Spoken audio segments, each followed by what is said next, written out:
উঠতেছে আল্লাহ। আল্লাহ কত জানিবারে আল্লাহ আল্লাহ এই মানুষ মানুষ যেমনই হোক কিন্তু তার গায়ে হাত তোলাটা ঠিক না, তাই আধা ঘন্টা পর্যন্ত শুধু বকাবাজি করছে। কি হবে তো ভাগ দে লাউ দে গুইটা নিয়ে করি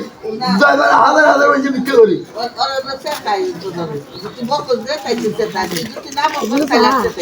মারছে কি লিগে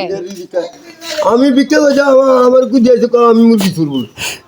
জীবনে এই দেশে কাম করছি কাম করে কেউ টেকে দেন ইয়েন্টার মাঝে চিনে দেয় হিয়ালে শতানি করি আল্লাহ রোজার মাঝে এগুলো ধ্বংস করে আল্লাহ এগুলো জানি গাড়ির তলে ভাই মারে আল্লাহ আল্লাহ ধ্বংস করি মা বাবার মনে আল্লাহ ধ্বংস করি ইয়েন্টার বলে যে চেতা ডাক দিতে উঠতে আল্লাহ আল্লাহ কত জানিবারে আল্লাহ আল্লাহ এই মানুষ আমি গরিব মানুষ আল্লাহ তুই ধ্বংস করি এই এলাকার বলে যে বাচ্চা বেশি বেশি দূরাইছে মানুষের আম কালো করে আর আমি বিক্রি করতে পারলে আমাকে একটু ফাঁকলামি করি আল্লাহ কত জানিবারে কত গাড়ি অ্যাক্সিডেন্ট